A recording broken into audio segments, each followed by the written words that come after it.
Hi. In this video, I'll be talking about some of the ways in which we can incorporate the meditation practice into our daily life. First of all, the first important thing to explain in terms of incorporating the meditation practice into our daily life are those things which it's going to be important for us to abstain from if our meditation practice is to be effective and is to have good results in our daily life. As we mentioned in the beginning, meditation is an equivalent to medication. And as we know with medication, there are always certain things which you can't take in conjunction with the medication.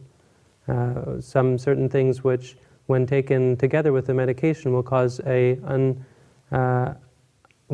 medication to be ineffective, or will be counterindicative to the results which we're hoping to get from the medication. So certain things, when we take medication, there's always certain things we have to take out of our diet. But with meditation, it's very similar. Meditation is something which is to bring about a certain state of clarity or a natural state of purity in the mind, to bring our minds back to this state of clarity and sobriety which is free from suffering.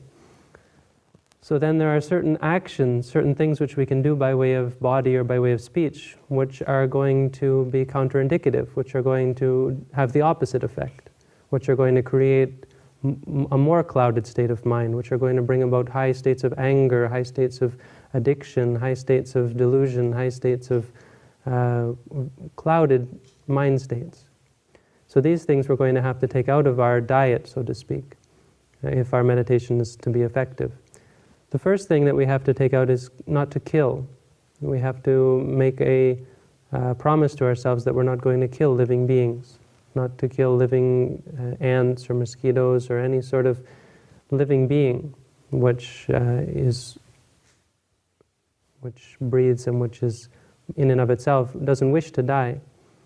Number two, not to steal.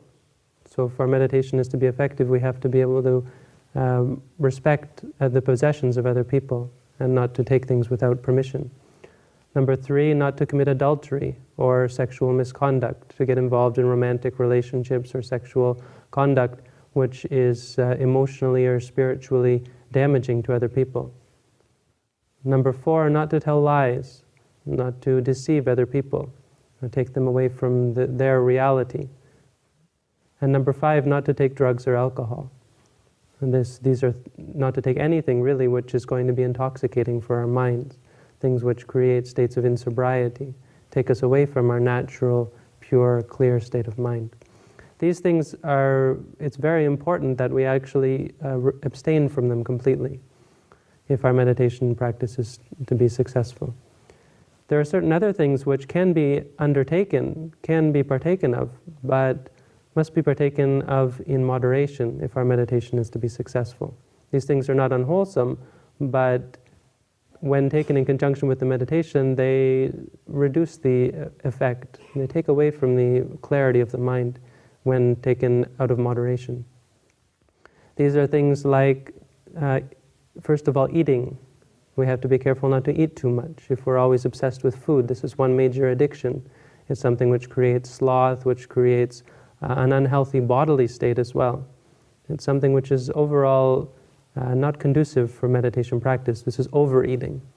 We have to eat to stay alive, but we shouldn't live simply to eat. Another one is entertainment.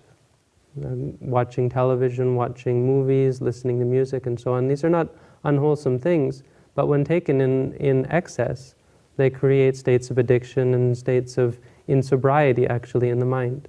They take the mind out of its natural clarity. Using the internet, for instance, should be done in moderation. And the third one is that as far as sleeping.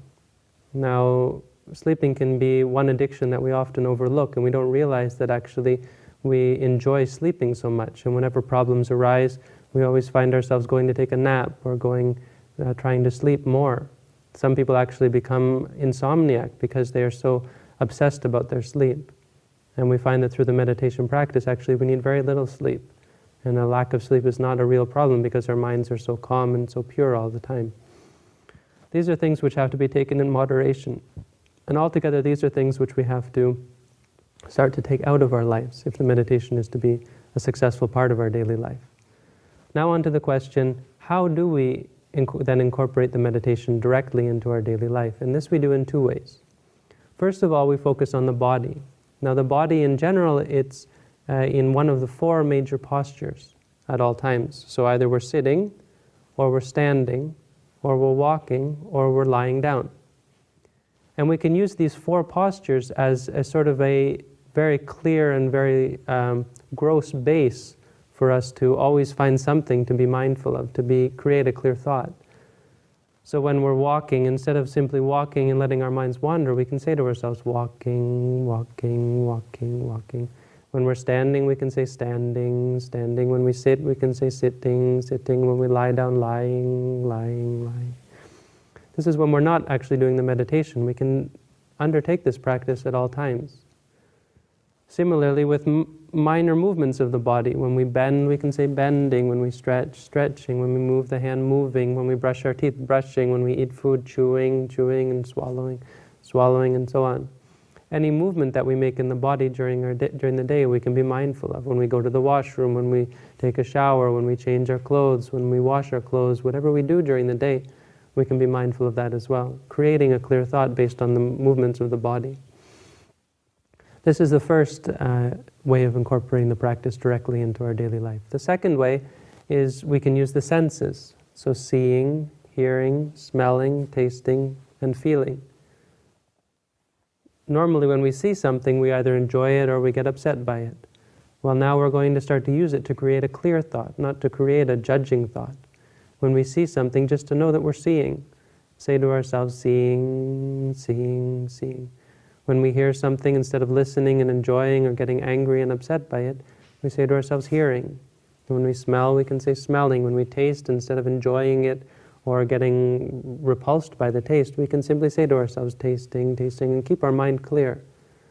When we feel something on the body, hot or cold, hard or soft, or whatever feeling, we say to ourselves, feeling, feeling, feeling. These two ways are sort of a general practice which we can undertake in our daily life, in a way of incorporating the meditation practice directly into our daily life. Of course, we can also be mindful of all of the things which I mentioned in the earlier videos, pain, for instance, or the emotions, anger or greed or so on. But besides all of those, this we can say as an addition, which once we've mastered the four foundations, which I mentioned in an earlier video, we can then add all of these things on as well, as a way of incorporating the practice into our daily life. This is an explanation of meditation practice in daily life. And this concludes the set of videos on how to meditate. And I would like to thank you all for watching, taking the time to watch these videos. And I really, truly, sincerely hope that these videos bring peace and happiness and freedom from suffering to you and all of the people around you. Again, thank you for tuning in. If you'd like more information, you're welcome to contact us through the website. And all the best to you.